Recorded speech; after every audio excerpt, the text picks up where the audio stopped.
refuge, the foundational qualities.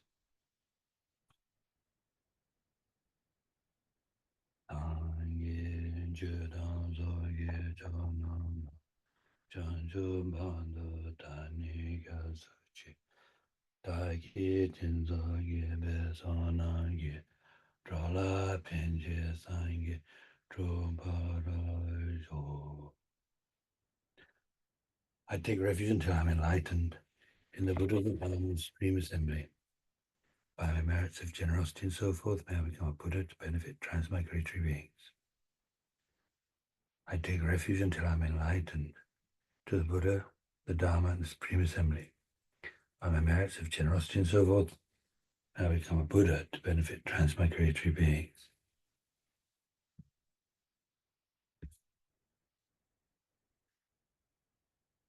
The foundation of all good qualities is the kind and perfect Guru, correctly following the Guru's route of the path. By my clearly seeing this and applying great effort, please bless me to rely upon the Guru with great respect.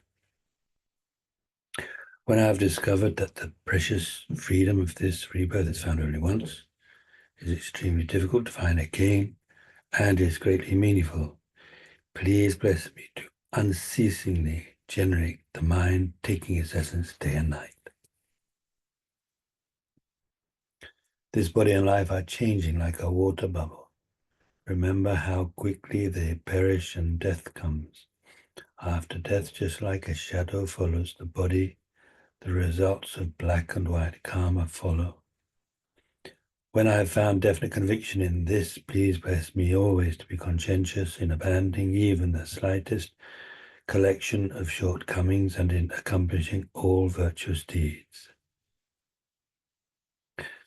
When I have recognized the shortcomings of samsaric perfections, there is no satisfaction in enjoying them. They are the door toward suffering, and they cannot be trusted. Please bless me to generate a strong wish for the bliss of liberation. Through my being led by this pure thought, with great remembrance, alertness, and conscientiousness, please bless me to make keeping the individual liberation vows the root of the teachings my essential practice. Just as I have fallen into the sea of samsara, so have all mother transmigratory beings. By my saying this, please bless me to train in supreme bodhicitta, which bears the responsibility of freeing transmigratory beings.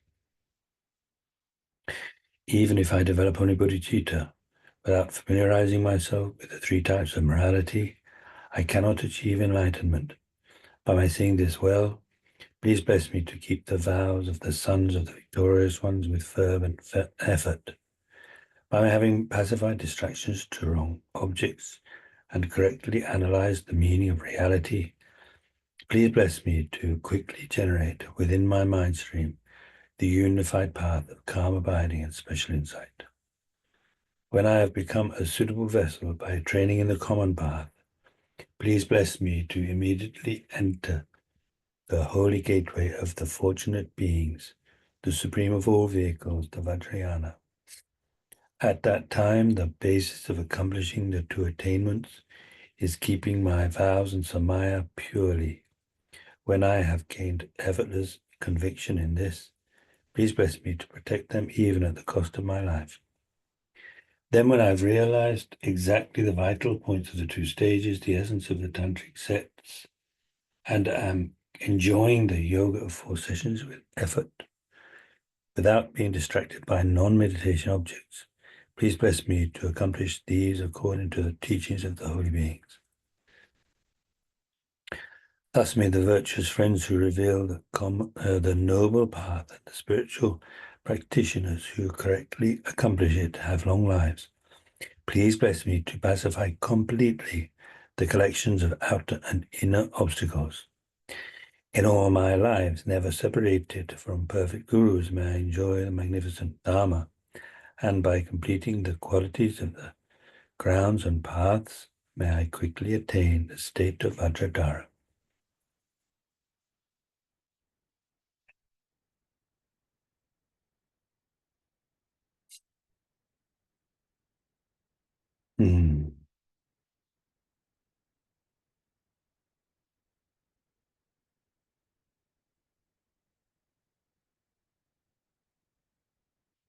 So I think we got to the end of how to meditate on Bodhichitta, the two different ways. And then the next thing is the ritual for adopting Bodhichitta, which I thought probably next time. And I think there's some things to finish off a bit with the Bodhichitta. So now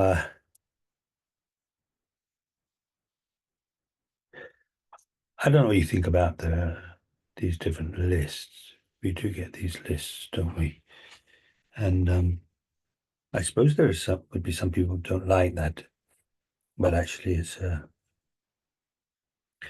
very useful for getting a clear idea of how things all fit together and, to organize one's own mind. So being organized is quite helpful. Like, I don't know if this is really helpful, but anyway, I'm going to say anyway. So, like, for example, I tend to be quite unorganized, disorganized with my housekeeping. I saw this thing on YouTube one time, which I found very useful, which was sort of a tip on how to,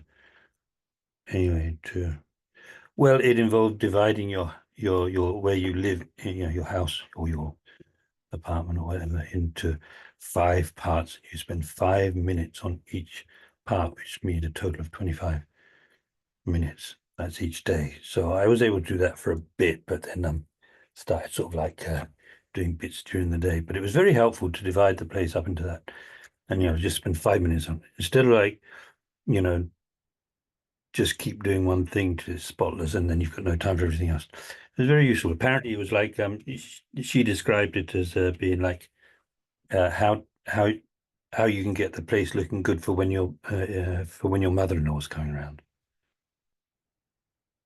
So anyway, I found it quite useful. I think that the washing up didn't seem to fit into that. I think you have to wash up as you're going along, because otherwise I find there's always a sink full and it takes ages. Anyway, so being organized, it's sort of being organized anyway.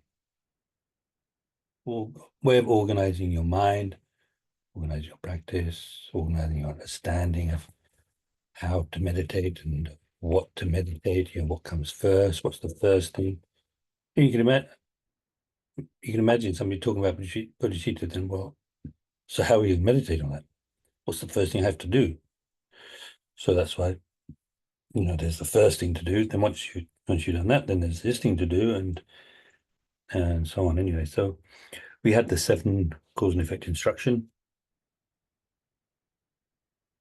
and yeah.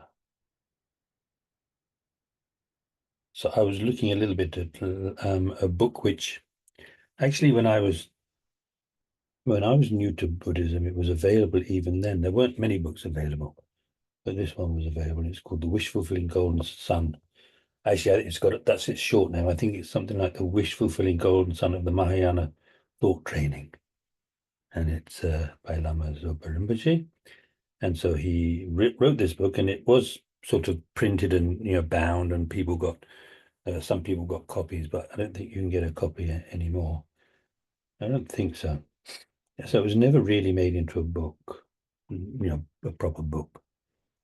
So anyway, it does need quite a lot of work on it. So he calls it the 7 techniques of Mahayana cause and effect. So anyway, those 7, but it's interesting when you go through his explanation. It's quite interesting. I'll mention that in a moment. So there's those 7. There's that. So that's one way. And the thing is, I think most things, if you don't do the meditation on a daily basis, you've got much more chance of forgetting. The thing about a daily practice where, you're actually repeating things, doing the same thing every day. It's not just repetition. You're going to actually go deeper and deeper, and at least keeping the memory of it alive. So, they could, like, for example, with these 7, at least going through the list every day. And then when you've got more time, spending some time meditating on it. If you don't do any of that, then it's like, yeah, I've heard of that. And also, one of the worst things is you get some insight sometimes.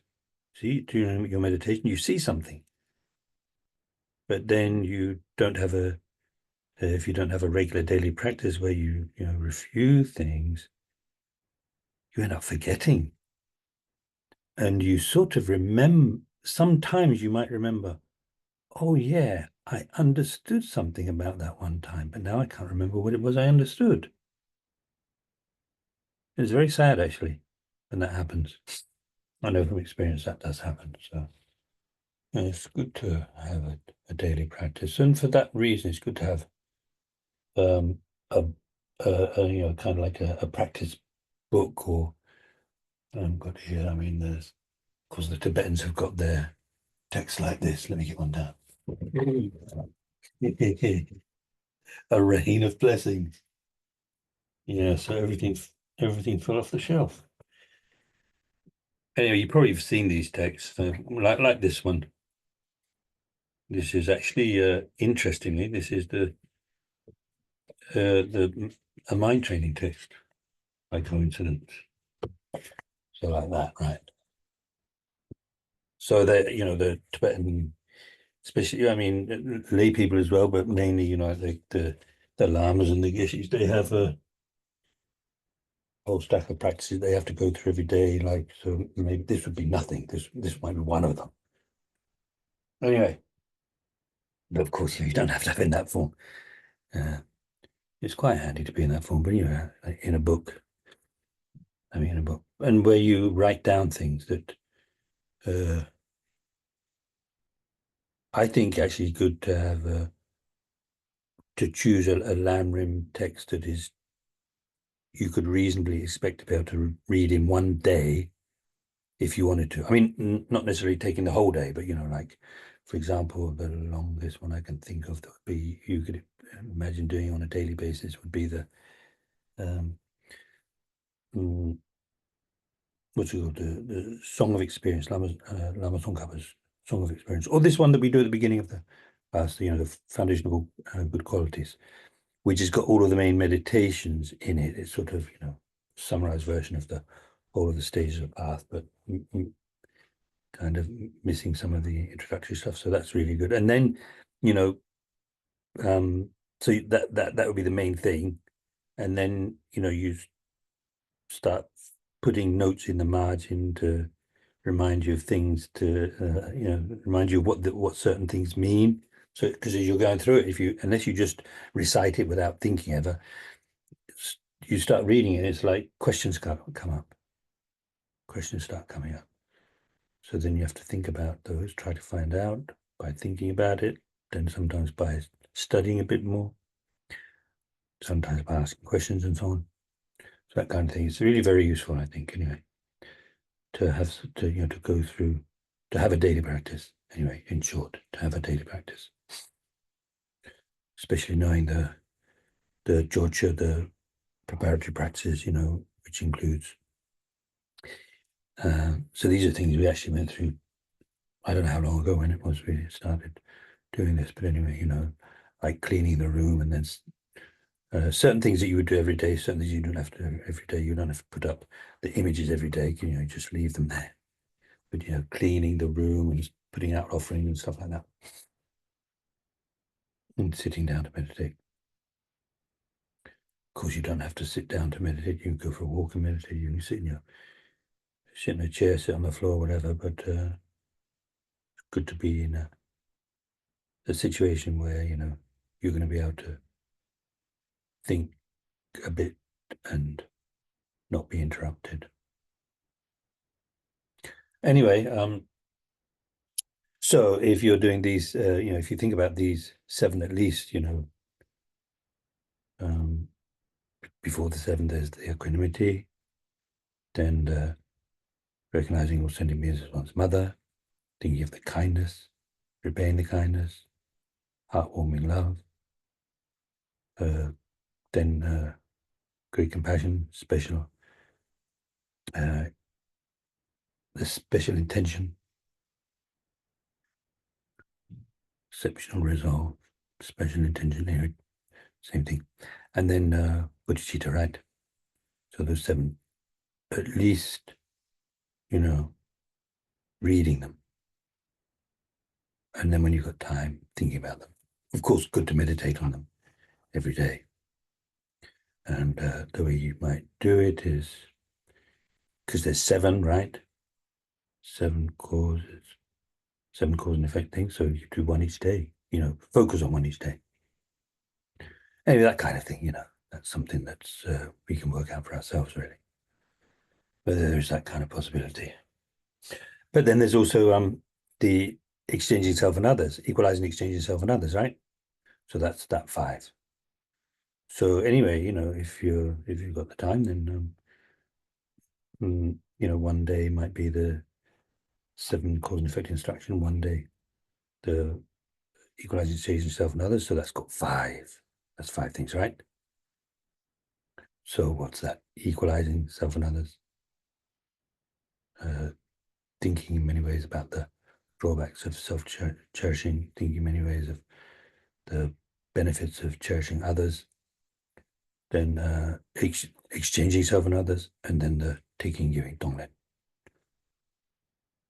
And then there's the way of combining them, right? So we went through that. So,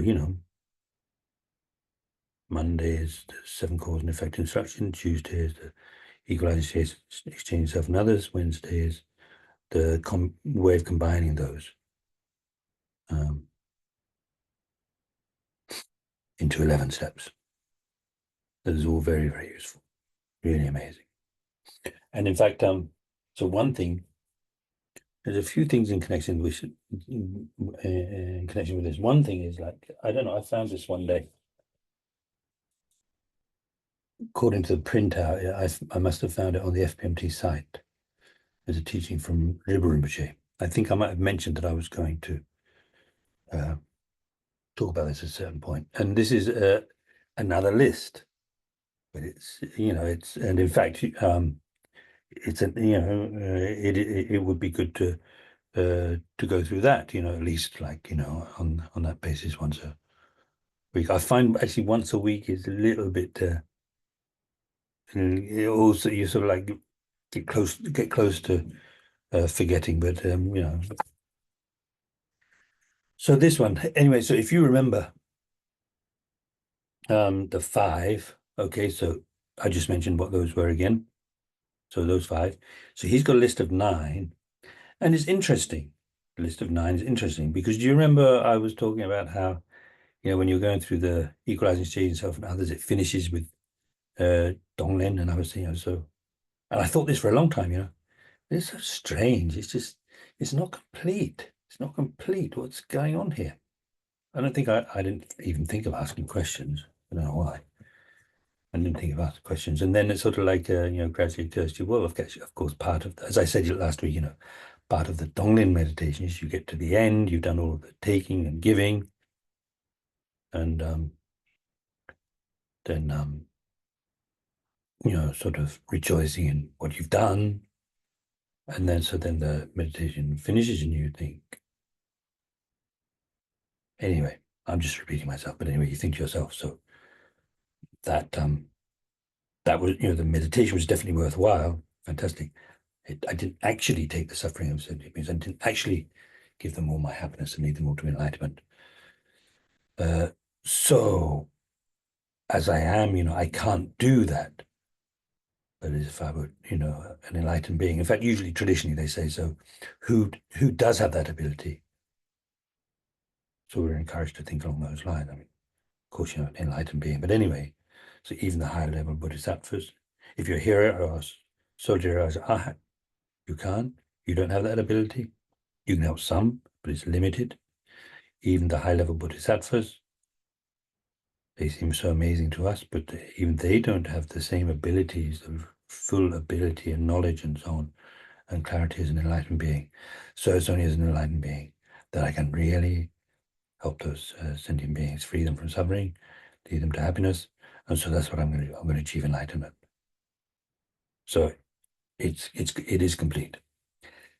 And so anyway, so then with the Rinpoche's version with the 9 steps, quite useful. Quite useful. So first of all, so it's more or less equalizing, exchanging self and others, but with a few extra steps. Goes from 5 up to 9. So first of all, you meditate on the equality of self and others. So that's the same, right? Then thinking of the faults of self-cherishing. So that's the abbreviated way of putting it. Thinking in many ways of the faults of self-cherishing. So is that the same? That's in the list of 5, right? Yeah. Then thinking in many ways of the benefits of cherishing others. Right? So that's in that. Then the actual way of exchanging self and others. So anyway, we called it exchanging self and others. So that's okay. So that's also in that list of 5, right? Yeah. Then the 5th one, in relation to that, the way of meditating on taking and giving. So in other words, the first 5 are exactly the same. So somehow he, in a way, he spells it out for us, how that becomes a bodhicitta meditation. And there's some other things though. So after the 5th one, he says, the way of training in words in all activities. So I mentioned this, didn't I? I think maybe last week. I don't know. That's was that something that Lama Tsongkhapa says in his explanation? I can't remember. But anyway, like you can. There's the 2 lines from Nagarjuna, and I think I'm not quite sure if it's the Precious Garland or his letter to a friend. But anyway, there's these 2 lines. Dala dita diminshi dagin. Dala dita diminshi dagit madu dimisho. So anyway, so may all of their, it says like negative actions, but when I'm reciting to myself in English or even in Tibetan, what I'm thinking of, may to make it something short, may all their suffering ripen on me, and then may they have all my happiness ripen on them, or may all my virtue, my good karma ripen on them. So it's something to just say to yourself as you're going around, to remind yourself. So what does it say again? The way of training in words in all activities. So reciting these words to yourself like a mantra, like many people recite the Om Mani Padme Hum mantra all the time. So reciting this instead. In actual fact, if you think about it, when you recite the Om Mani Padme Hum mantra, there are different things going on there. And one of the things that can be going on is, or one of the things that they say about the Om Mani Padme Hum mantra is it's like you're crying out to, calling out to Lama Chenrezig, your guru, in the aspect of Chenrezig, making requests. So you're asking for something. And so you should be asking for, for help and blessings and instruction so that you will be able to take on all the suffering of sentient beings and give them all your happiness. So the reciting the Om Mani Padme Hum each time, it's almost like as you're saying the Om Mani Padme Hum, you're saying, please help me, please help me, please help me. not please do it for me, so please help me. I need help. I'm going to do this, but I need help, right? Okay, so that's really good anyway. So and if we go through the mind training, which is I'm thinking about that. I think it could be good to go through the mind training, especially the 7-point mind training. Next. That's what Pablo Nimble does in his liberation in our hand, or liberation in the palm of your hand. Because otherwise, actually, in the basic program, which is what I'm supposed to be teaching, you don't have there is mind training. There's the wheel of sharp weapons, but there isn't the 7-point mind training. The 7-point mind training is very useful, very nice, really quite amazing, actually. Okay, uh, so when you look at it in the mind training, you can see where this is coming from is in the meditation, you do the taking and giving, Donglen. And outside of the meditation, in order to keep the practice going, in order to make the time outside, between meditations consistent with the, what's going on inside the meditation, then reciting these words, to yourself. Well, depending on where you are, but anyway, may their suffering ripen on me. May my happiness ripen on them.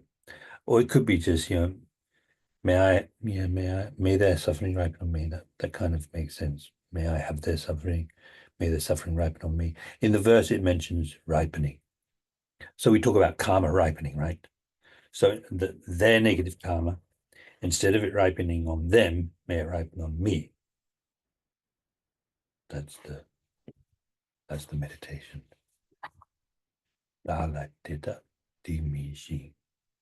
So by saying the deepa is like sin or evil or wrongdoing, something like that, So they've like ourselves, they have been creating so much bad karma since beginningless lifetimes. So on the basis of those previous meditations, now you find that unbearable that they will have to experience the results of that suffering. So you want to experience the results of that suffering instead. So in the meditation, you actually imagine taking it. And then in the, in between times, it's very helpful to recite this kind of thing to yourself. So may their suffering, but somehow, I don't know, feels more comfortable in terms of the words for me to say, may their suffering ripen on me. But you have to know, of course, that the meaning is the suffering and the cause of suffering, all the mental afflictions and all of the karma, right? So just for brevity, may their suffering ripen on me. May my happiness ripen on them. Okay. So that's for Rinpoche, that's the 6th one.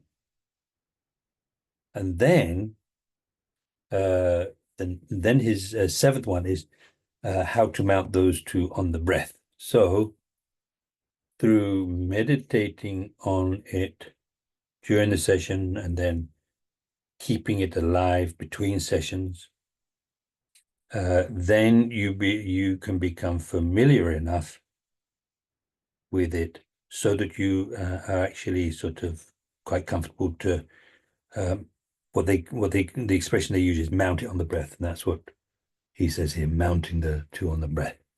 In other words, as you're breathing in, you take on all the suffering of others, and as you're breathing out, you give them all your happiness.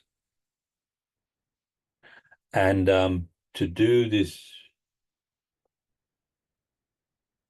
that when that's sort of like simple way really, but still very effective. Just thinking as you breathe in, you're taking on the suffering of others, so then they become free of suffering. And as you're breathing out, you're breathing out your happiness, and so they achieve perfect happiness. However, there is more to it than that. So, mounting it on the breath, as they say, is in the beginning, you'll probably find to do the fully fledged, if I can put it that way, Donglen meditation, you probably have to be like sitting still to do it. But on the other hand, just seeing the suffering of others, even if it's not all sentient beings, I mean, you hear about the suffering going on in the world. You see some suffering, somebody who's upset, somebody who's unhappy, somebody who's in pain or whatever, and then you just imagine in that moment, just imagine that you take it on, you take their suffering, and give them happiness. It's really good to do. So mounting on the breath. So yeah, then the eighth one is the generating the exceptional resolve. Okay, so in the seven cause and effect instruction, the sixth one, right? And then the ninth one in his list, generating bodhicitta. Okay, so the equality of self and others, then thinking of, in many ways, of the faults of self-cherishing, thinking in many ways of the benefits of cherishing others, the exchange of self and others, then taking and giving, Donglen. Then number 6, training in words in all activities. Then 7, how to mount those two on the breath. Then the way of the exceptional resolve, and then bodhicitta. So that's pretty useful, I think. So thank you very much to Rinpoche, who passed away, I guess over 20 years ago, I don't know, something like that. He was he lived at the Land of Medicine Buddha, I think, for a while. He certainly lived in Santa Cruz for quite a while. And he ended up moving away, and then he passed away. I'm not trying to make a link, between leaving LMB and passing away. Mm. So yeah, so that.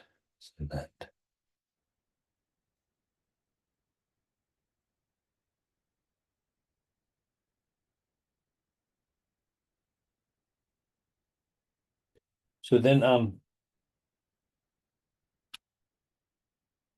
I think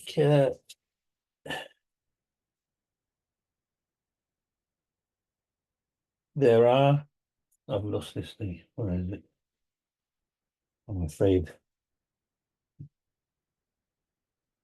I had it just now, and now it's kind of like disappeared.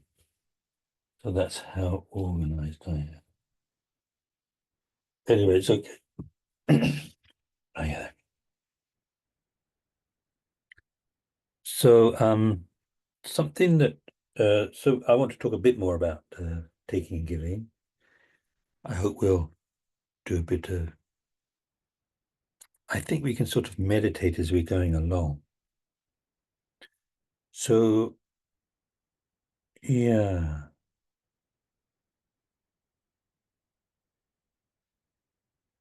This is something you hear in connection with the taking and giving Donglen verse in the Lama Chöpa, in the Guru Puja, in other words.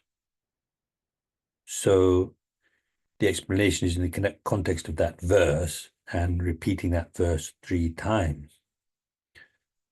Then it is a number 2 chen.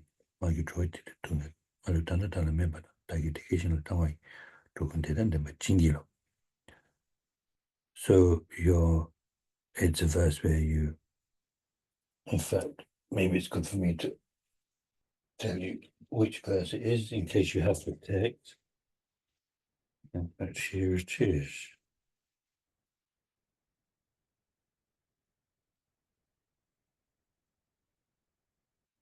Isn't it?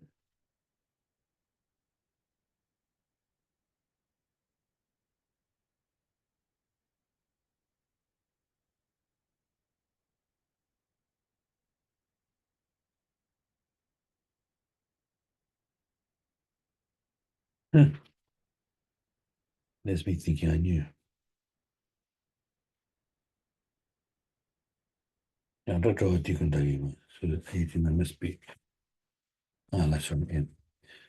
But then there's that 199, 192, 93. And it's using Google Kungiko. And so it should be verse 95. So this is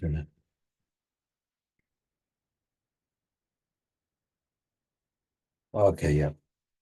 So I'll read it out anyway. It's verse 95 in Lama Chöpa, and I'll read out the translation, which is a good translation. So it says, and thus perfect, pure, compassionate guru. You don't have to, you don't have to write this down. Just maybe make a note that it's on page 95. But Can you tell me what text that is that you're referring to? Lama Chöpa. Does that ring a bell? Do you know what I mean when I say Lama Chöpa? No. Can you show me the cover of the book? Yeah, just a sec. Okay. Well, the Lama Chöpa. Do you have one available? Does anybody have one available? Because where I've got it is in this book, which is the FPMT retreat book. Does it say? It's got lots of very inspiring verses in the Lama Chöpa and lots of other things in that book. It's a big fat book. You can get a book which has just got the Lama Chöpa in it, but this one is really worth having. So did you get that? Yeah. You should be able to get it from the FPMT site. It's got a huge number of really good things in it. Yeah, and especially with the Lama Chöpa, it's got lots of gives you lots of ideas about how to do it according to Lama Zopa's own tradition. Anyway, so I was reading it, wasn't I? I was supposed to read it. So this verse 95. And thus perfect, pure, compassionate guru or gurus. I seek your blessings that all native karma, obscurations, and suffering of mother transmigratory beings may without exception ripen upon me right now, and that by giving my happiness and virtue to others, all transmigratory beings may experience happiness. And I can, almost hear Rinpoche saying that, of course, when you say happiness, what you mean is the happiness of enlightenment. Yeah. So I'm mentioning that because the explanation about how to do the Donglen, I think there are different explanations, but one which I think is really very, very useful, very good to know, is the one that's usually explained in relation to that verse of the Lama Chöpa. So there's what you're taking, then there's how you use that, then there's what you give, and how that helps the sentient beings. So I think it's those four, basically. Okay. So each repetition has those four, and it's different for each of the three repetitions. Once I've explained it, I think it'll be very clear. So the first time what you're taking is, and this is explained in also in connection with the, combining with the breath, mounting it on the breath, right? So the first time what you take is, if you think about the Four Truths, the Four Noble Truths, the first of the Four Noble Truths is the truth of suffering, right? So the first repetition, you imagine you're taking the truth of suffering for the sentient beings. The second time, you're taking the truth of the cause of suffering. So what's that? The karma and the mental afflictions, right? Then the third time, what you're taking is the knowledge obscurations. So I think we probably touched on those before. What it means really, simply speaking, is that when you are completely free of the truth of suffering and the truth of the origin of suffering, just that would be enough. I mean, that just that a person can become an arhat. On the Mahayana path, you wouldn't become an arhat because you've got the bodhicitta there. But generally speaking, the what we call the afflictive obscurations, which refers to the truth of suffering and the truth of the origin of suffering, basically. Those are what prevent you from achieving liberation, but there's something more subtle and a deeper kind of fault that prevents you from achieving enlightenment, and that's called knowledge obscurations. So it's something left over, even when you've got rid of the truth of suffering and the truth of the origin of suffering, left over inside us, which limits us and prevents us from seeing everything really clearly, prevents enlightenment, basically. So you get rid of those knowledge obscurations and you're enlightened. So the third time, so that's the meaning, okay? So it's a bit like after the first two repetitions, which represent, two meditations, the sentient beings are liberated, but they're not enlightened yet. So with the third repetition, you take even the most subtle knowledge obscurations. Okay, so that's what you take. Does that make sense? First of all, you take the suffering, then you take the cause of suffering, then you take the knowledge obscurations. Right. So then in each case, in each of three cases, the way you take it is going to be the same. So you imagine that each of those three, when its time comes, it leaves the right nostril of the sentient beings. So probably you have to imagine all the sentient beings are in the form of humans, right? Because I don't know where an ant's right nostril is, for example, or a slug, or a worm. So you have to imagine them in the form of humans, right? So all of the suffering, the truth of suffering, leaves their right nostril in the form of a dense black, kind of black light, black smoke, but it's very black anyway. And it enters it through your left nostril, right? And the first time, your self-cherishing mind is in the form of or in the aspect, you could say, of, this is how you imagine, right? In the form of a heap of like a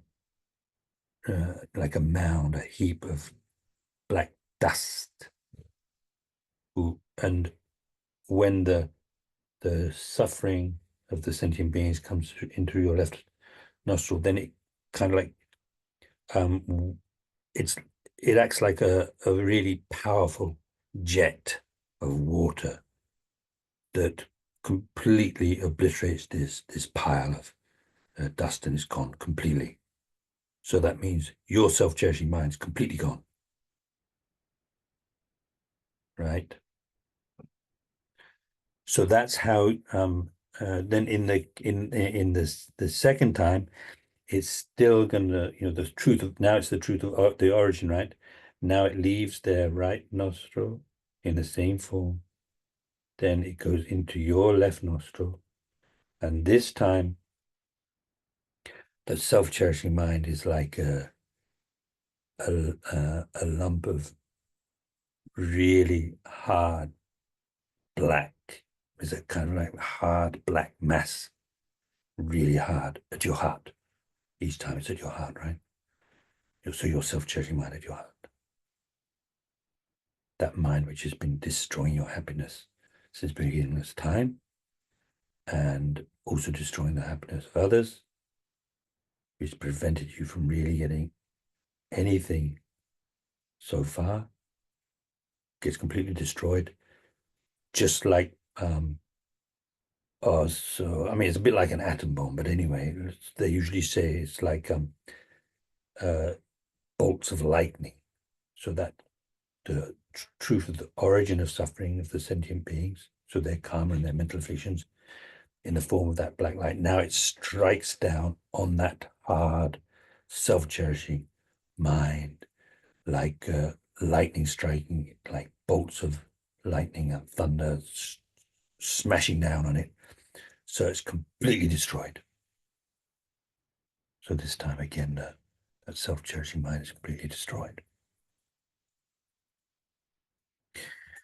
Then the third time, when you take the knowledge obscurations, again, leaves them through their right nostril, and in the form of, black light entering through your left nostril. And this time it's like that's all of that, those knowledge obscurations, like they descend on your self-cherishing mind. And your self-cherishing mind is like a corpse that's being ripped to pieces and devoured by wild animals. And in fact, according to one thing that I read, all sorts of different wild animals, but my teacher, Gente Chok, the way he explained it, is like vultures. It's like a whole kind of like flock of vultures descending on it and devouring it, picking it to pieces, and so there's nothing left. So again, in that way, your self-cherishing mind gets completely destroyed. So that's the taking. So just for that's not how you exactly how you do the meditation.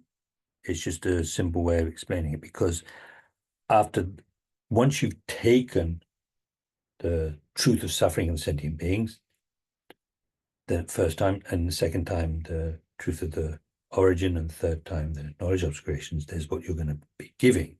So you've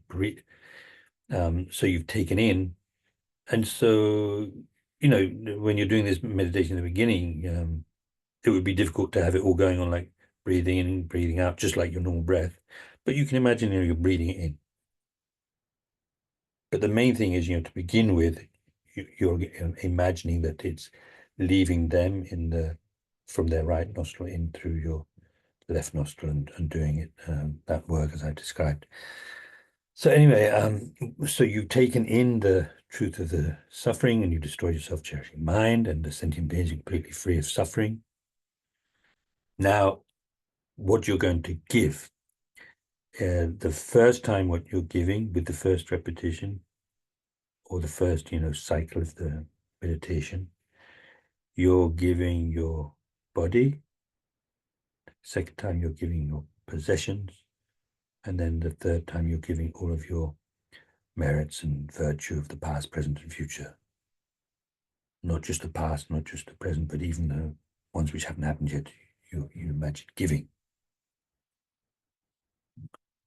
Okay, so when we think about giving, the main thing to remember is that, when you're giving your body, this precious human rebirth, right? So it's something really amazing. Of course, if looked at in one way, it's still the truth of suffering, and so it's like there's different ways of meditating on this body, the impure nature and so on. But also, it's a precious human rebirth, which is something really, really amazing. So anyway, so you're giving your body. First time, you're giving your body. Second time, giving your possessions. Third time, you're giving your merits, virtue, merits. And each time it's in the form of white light that's leaving from your right nostril and goes into their left nostril.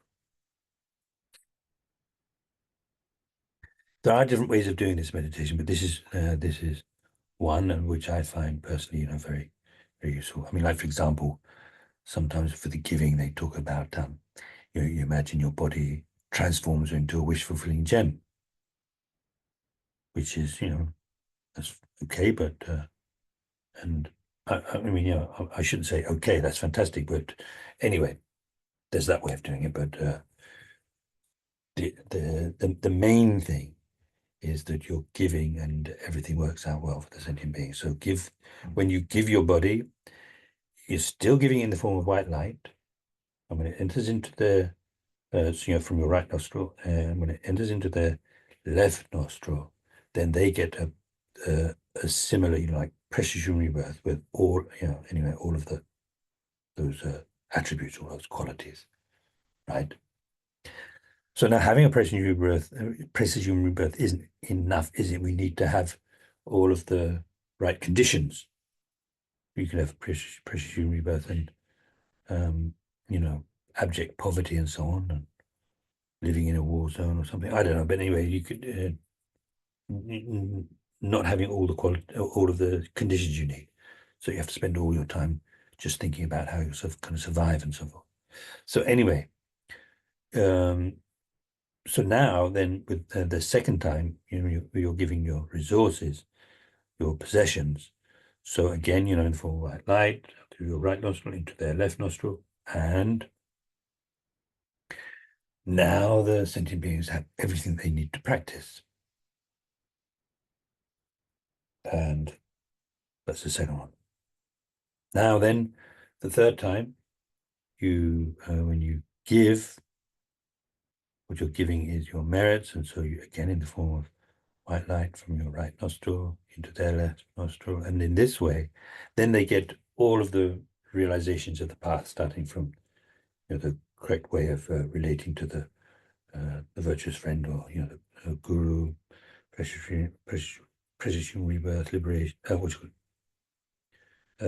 death, and so on. You know, all those meditations, all the way up to, you know, like Bodhichitta, the six perfections, especially calm abiding, special insight, and even, you know, you think about the two stages of the Highest Yoga Tantra. And so in this way, at that point, then you think that they achieve complete enlightenment. They become completely enlightened. And of course, you can stop at each stage and think, you know, by taking, then, you know, you've sort of generated joyful mind at having taken their suffering. And then, you know, when you destroy self-judging mind, you know, feeling very joyful at having destroyed the self-judging mind.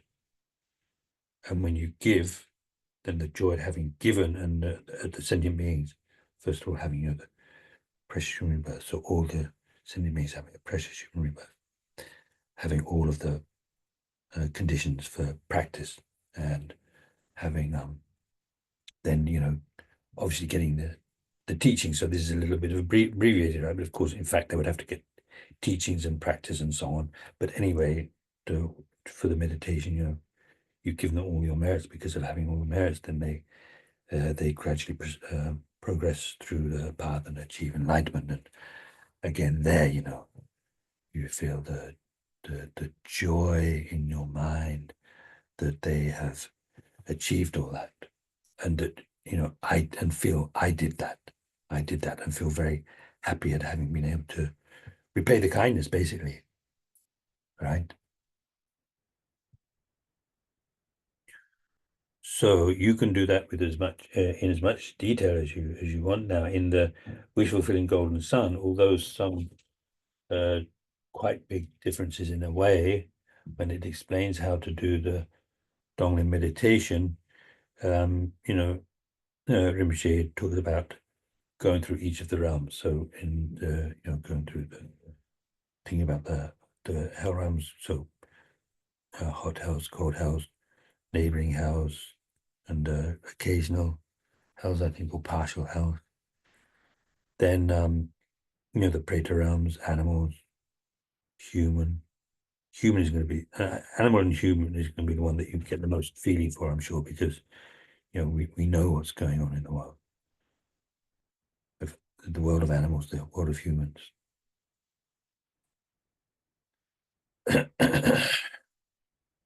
So then, you know, demigods, gods. You know, she talks a little bit about the kind of suffering each of them experiences.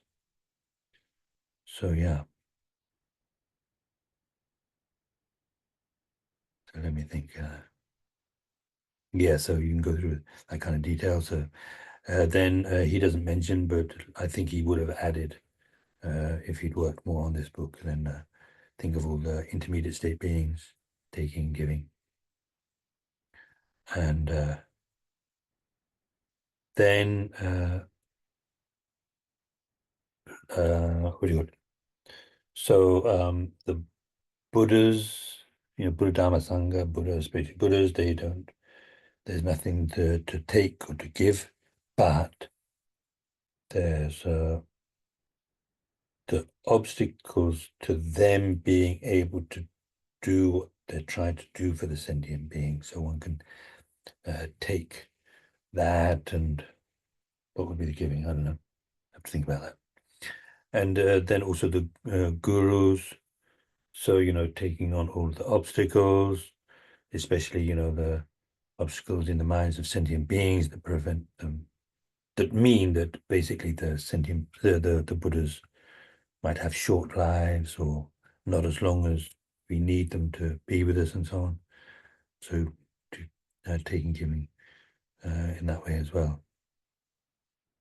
And then, so that's the meditation. And then, so in between meditations, what should I call it? Reciting the words. And then as you get more and more familiar, then actually combining it with the breath.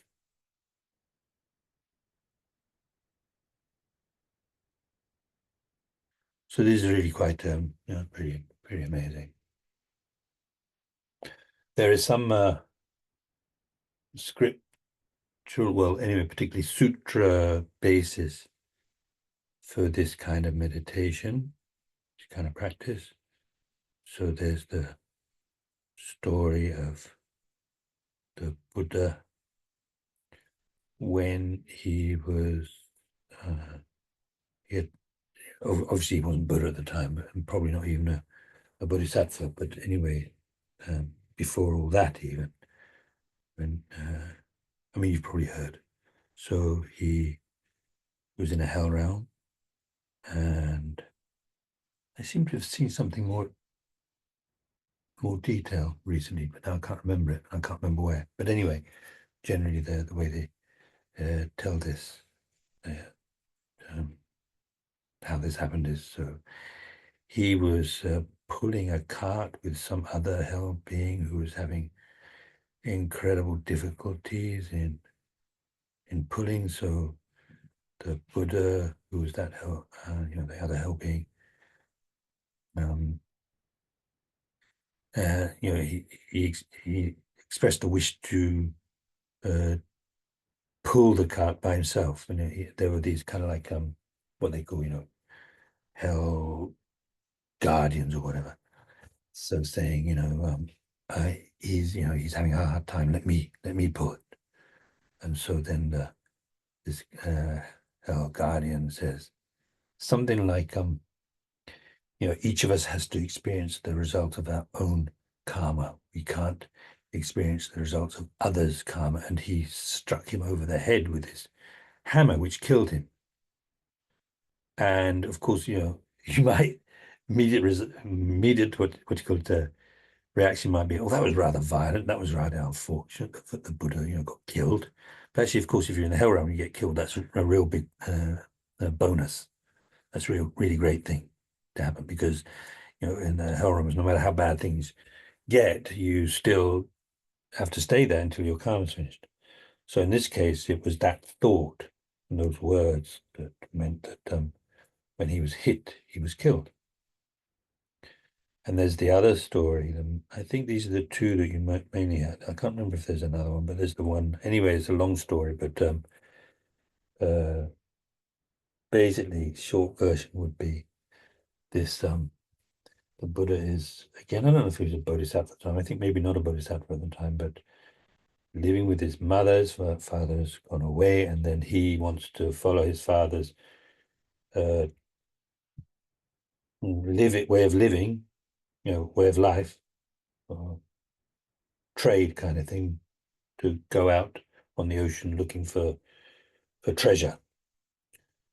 And his mum is really against this, and so then it looks like he actually, to get out, he trod on her head, actually trod on her head. So he goes off, and so anyway, yeah, so he gets shipwrecked, and so part of the story is that he was, trying these different jobs, and he kept on being told he couldn't do the job because he wasn't allowed to do the job because he was too successful, basically. But the money he made, he gave to his mother. And so, like, first giving her something like 8 pieces of gold, and 16, 32, something like that. So then he finds himself on an island where probably everybody's heard this, but anyway, it's good to hear again sometime. So he gets shipwrecked, and he finds himself on an island where there are these 8 very beautiful young women living by themselves, and they take care of him, and he has a wonderful time with them. But somehow, and this is because of the 8 pieces of gold he'd given his mother, right? They want him to. He wants to go, and they want him to stay. So he moves on. I don't know if he has to go to a different island or just sort of like move somewhere else on the island.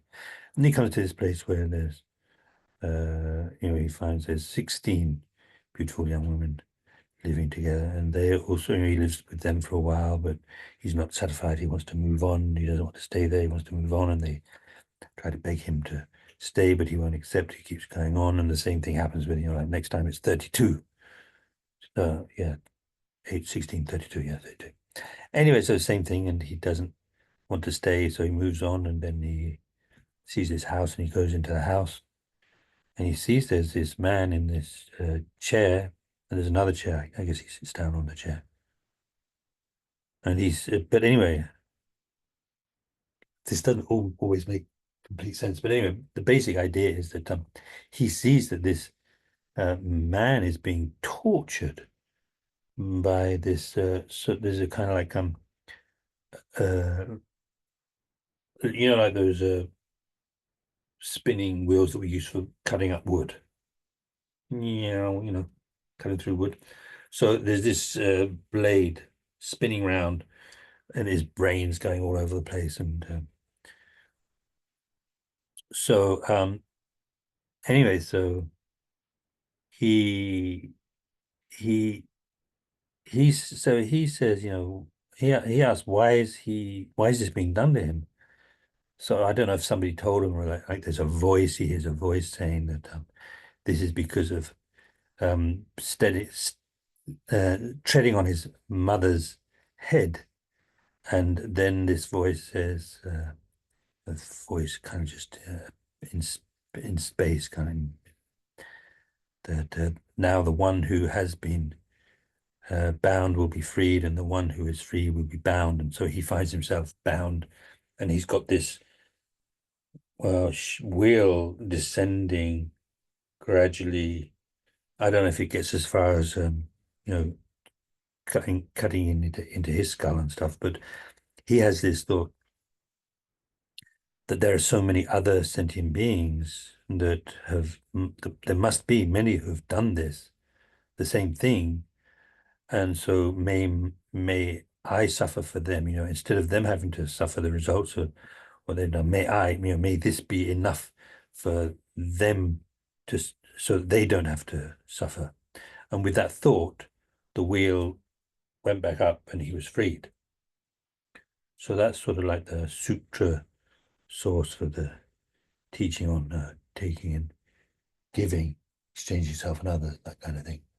So then yeah, of course, Naga. So that those 2 lines that we were talking about, may the suffering of sentient beings ripen on me, may my happiness ripen on them. So that comes from Nagarjuna. And then I don't know about Chantikiti, but anyway, Shantideva for sure. There's a whole chapter. The meditation chapter has got lots of stuff on equalizing exchange yourself with others. So anyway, I've always thought that this was pretty amazing. So I'm quite pleased to have had the chance to, mention it here. So I hope you'll find it useful. Hope you'll do the meditation. And I just want to mention one time, so it must have been just before becoming a monk, the course when that happened, I had the opportunity to go and see Rinpoche. I talked about how about this meditation and sort of quite difficult to do. I can't remember what was going on in my mind at that time, but anyway, he said, "Oh, the thing is with the Donglen meditation, you can only really do it with the compassion. You have to have the compassion." So anyway, it's really important that where this meditation is coming from and what makes this meditation possible is, thinking about the suffering of the sentient beings, all on the basis of recognizing their kindness. Of course, with the 7 cause and effect instructions, kindness of the mother. But then, as I mentioned, when you combine the two, equalizing that method with the equalizing exchange of self and others, so you've got the 11. Then when you meditate on the kindness, you don't just meditate on the kindness of sentient beings when they've been our mother, of course that, but then on top of that, the kindness on other occasions. So in order to repay the kindness, recognizing their suffering, finding the suffering unbearable, then of course, then on top of that, you combine with that, having recognized that your the real enemy is your own self-cherishing mind. The real enemy is nobody out there. It's your own self-cherishing mind, self-grasping mind.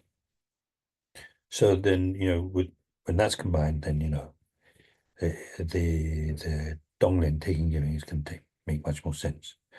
And so I've heard somebody talk about Donglen in a way that it sort of feels quite sort of comfortable. But the way Rinpoche explains it, it's not quite like that. And I know that when my teacher Gentechok, when he taught it in England one time, Manjushu Institute, north of England, he said, if you're doing this meditation properly, in other words, not with this sort of like part of your mind thinking, this is just a meditation, this is not really happening.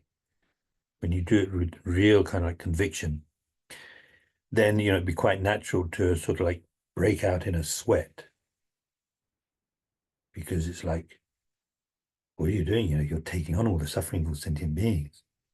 That's a huge thing, taking it on, actually taking it on yourself.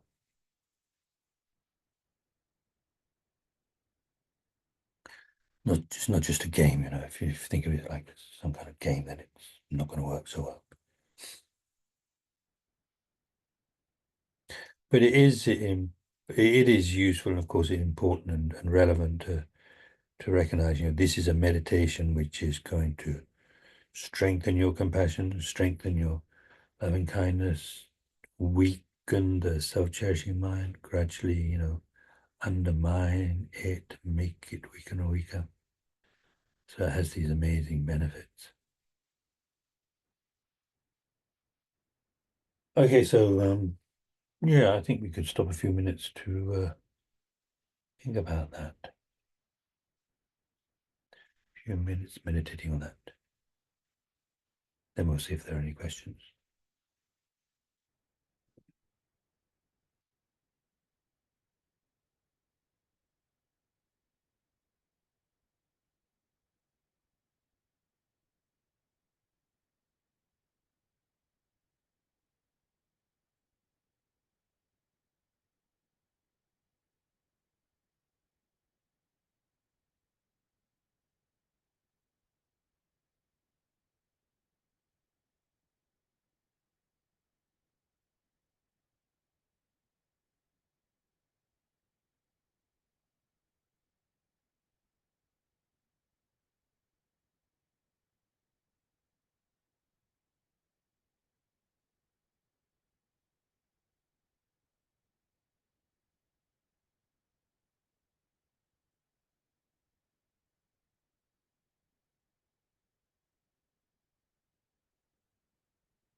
what do you think?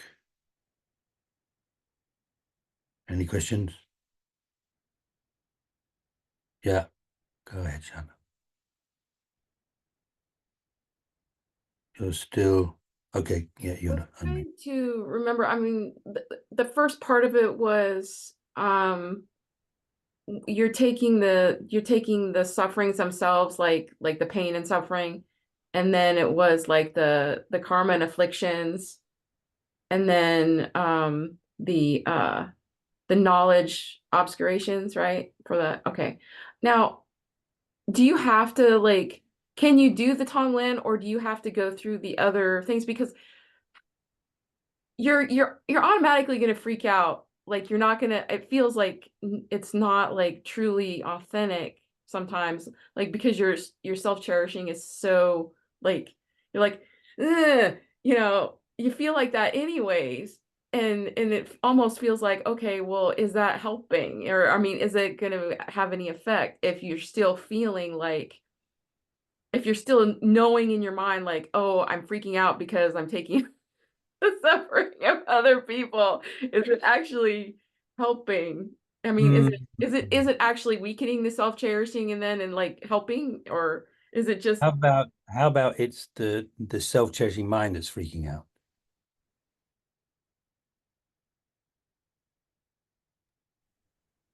that makes sense? Yeah. I think whatever, it's definitely worth sort of pursuing and yeah, talking about. I think that's one thing that's going on there. It's like, so you got it's almost like in daily life, somebody says something you don't like. Actually, it's my self-cherishing mind that doesn't like that.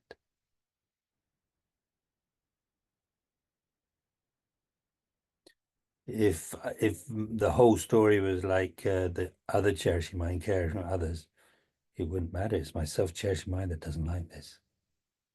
And in fact, I used to find it a bit strange, but now I find it actually quite useful to think of, like, I think Lama Yeshe used to say ego, and I think a lot of the time he was just talking about maybe, I don't know, maybe a mix of self-cherishing and self-grasping mind. But anyway, so basically your self-cherishing mind wants to find a way out of doing this meditation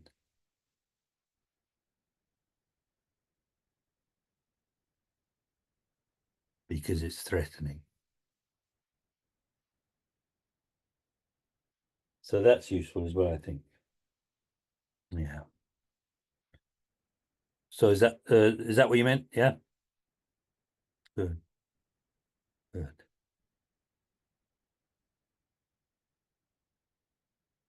Anyone else? Yeah, go ahead, Mike. Just with the last part where we're giving our merits, if we Oh, there you are. Okay. okay, sorry. When we're giving our merits to others, if sometimes I have trouble with that, say like I don't really have very many merits. So is it just enough like, Oh, no, hey, but you don't saved forget. a spider Hey, or something? don't forget, it's all of your merit from the past, present, and future, including all of Hmm. them you create all the way up to enlightenment, and all your merit as an enlightened being, giving all that. So you can dedicate merit you Yeah, aren't so even aware of. say that again. You can dedicate merit that you're not even aware that you've created. Yeah, I mean, because the thing is, because you're giving this merit, right? So the thing is, there's all the merit from past lives. I mean, even the merit that you created to become a human with all of these resources. And, we know that we did it, but we have no idea exactly what we did, except it must have been something good. But besides that, yeah, I mean, like, who knows what kind of a career as a bodhisattva we're going to have, in which worlds, doing what, but we know that we're going to create unbelievable amount of merit. I mean, when you read about what the Bodhisattvas do, like in the Chandrakirtis and Madhyamavatara, talking about, or the way that Lama Tsongkhapa goes into the six perfections, really quite amazing. We're probably going to get some of that here, quite a lot of that here. But I do remember that in the Lamrim Chenmo, it's unbelievable descriptions of the way that Bodhisattva practices. On the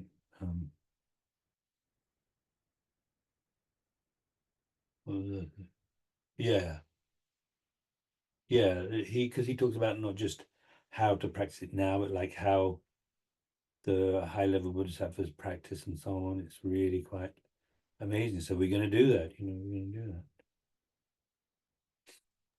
Thank Anyway, you. I think nobody Yeah. stays a sentient being. There's nobody that stays a sentient being. So everybody gets enlightened eventually. So you have all that.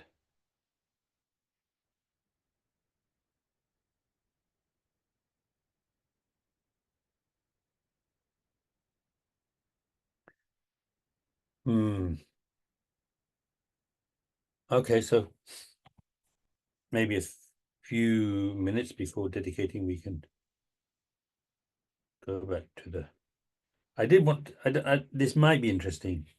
I was saying that there are people who say that even though these two ways of meditating on bodhicitta are taught separately, most people combine them, and so we had that way of combining them into 11 steps. So what was the first one? Oh yeah. Okay, so when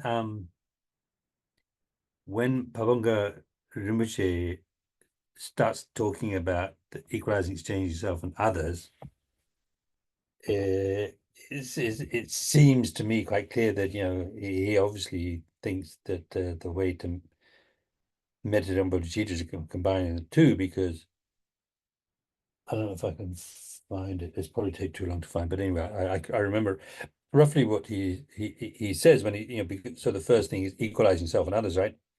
So he says explicitly. So the first thing to do is to meditate on the previous, the first steps of the 7-part cause and effect instruction. That's the first thing you do. Maybe I have got it here actually. It might be. Anyway, so that gives you, just to give you the idea, when he's explaining bodhicitta meditation through equalizing exchange of self and others, he definitely combines it with them. With the seeing sentient beings as one's mother and so on. And even though later on in his text he's the one that probably first combined the two into those 11 steps, so he goes through those 11. But even when he's talking about just equalizing exchange of self and others, he says, so first of all, all sentient beings are one's mother, meditating on the kindness and so on. And then this is because Lama Zopa Rinpoche was really just so unique and sometimes completely, like unorthodox. So here it's kind of making me laugh because, of course, it's not this isn't the finished version. As I mentioned before, it never got finished. But this was fulfilled in Golden Sun. So he's got the text divided up into different meditations. So the 5th meditation, so it says meditation 5, the 7 techniques of Mahayana cause and effect, right? So we know what the 7 are, don't we? What's the first one? All sentient beings are one's mother, right? Then what's the last one? 7th one? Bodhicitta, right? Okay, so I'm not going to go through his whole thing, but I just want to, because it just makes me laugh, because just Rinpoche is just so amazing. So the first one is about how all sentient beings have been my mother. Then the second one, what's that going to be? Thinking about the kindness, right? So it says here remembering, but I think that's wrong. Thinking about the kindness of all mother sentient beings, thinking about their kindness.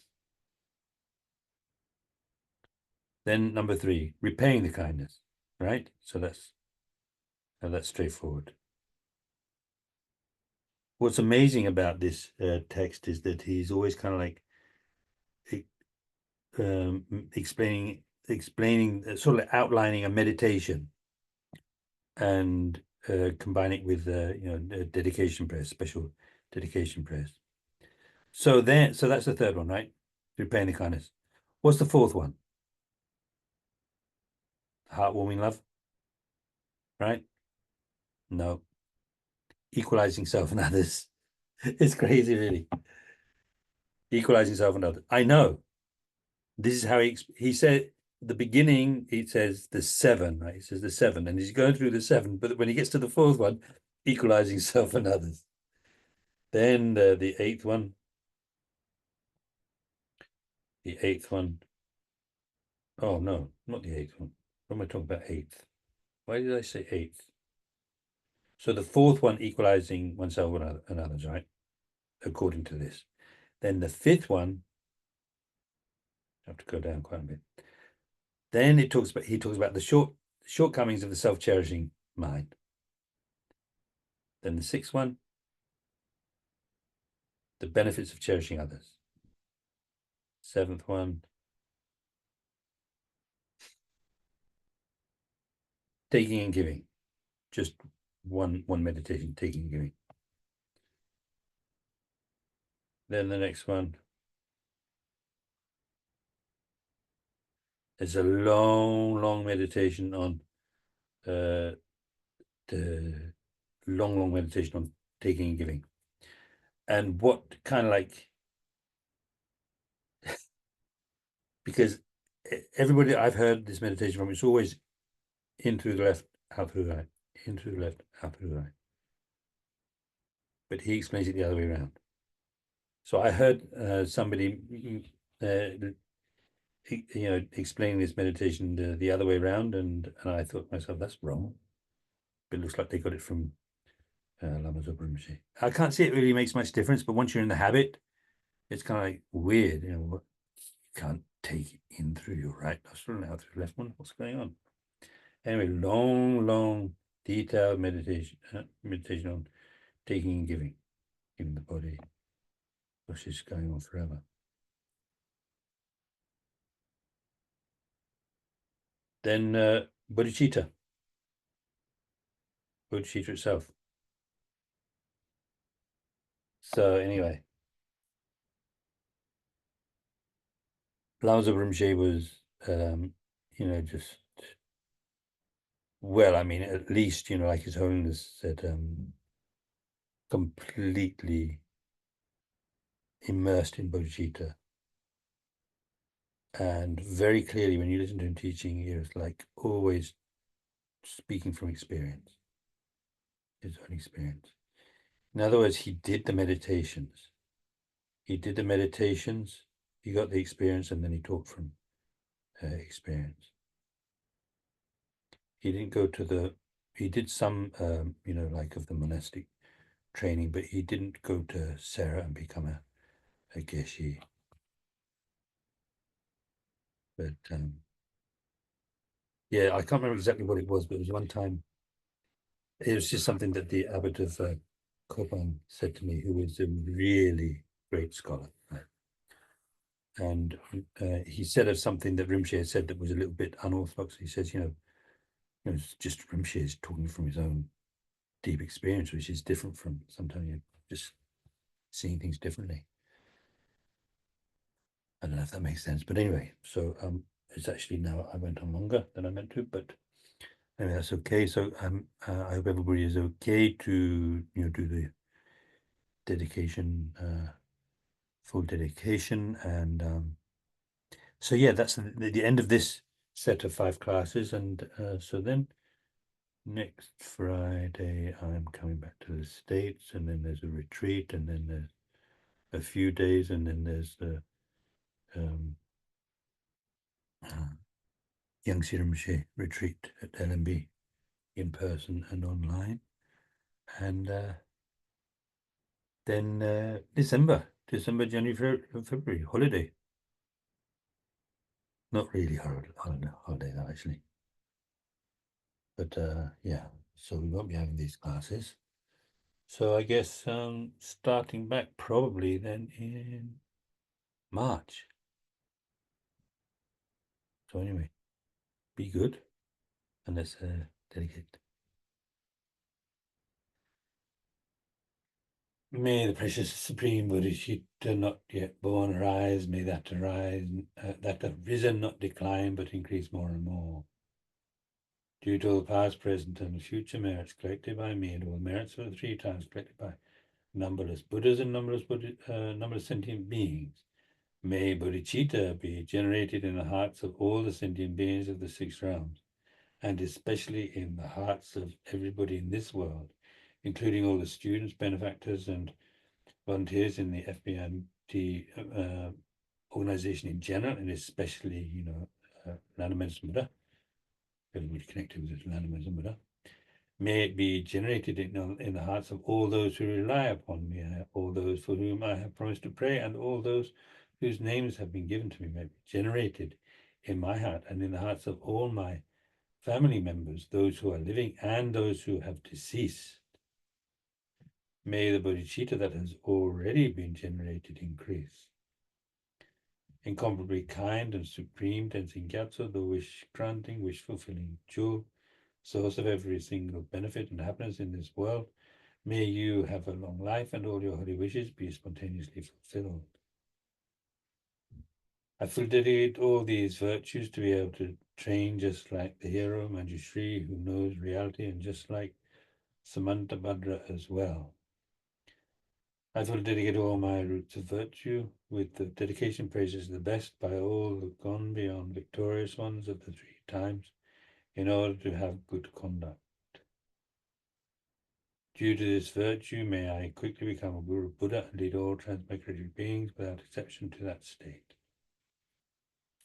Due to the past, present, and future merits collected by me, the numberless Buddhas and the numberless sentient beings which are completely empty of existing from their own side, may I, who am completely empty of existing from my own side, achieve the state of full enlightenment, which is completely empty of existing from its own side, and lead all sentient beings who are completely empty of existing from their own side to that state which is completely empty of existing from its own side, by myself alone, who are completely empty of existing from my own side. As long as any sentient being has not been liberated from samsara, may I abide in samsara to help them, even though I achieve highest enlightenment. By merely seeing, hearing, thinking about, or remembering me, as well as by touching me or talking to me, may all suffering instantly be pacified, and may there be happiness forever. Okay, so not the quick return. Peerless teacher and assembly of the children of the victorious ones, Shravakas and Pratika Buddhas, victorious Losang, father and sons, along with the lineage masters, all the objects of refuge of infinite lands, please bestow the virtue and goodness of accomplishing this prayer here and now. Holding and spreading the Muni's precious and complete teachings through explanation and practice. You are the armor of patience that is never discouraged. Incomparable Venerable Guru, to you I make request.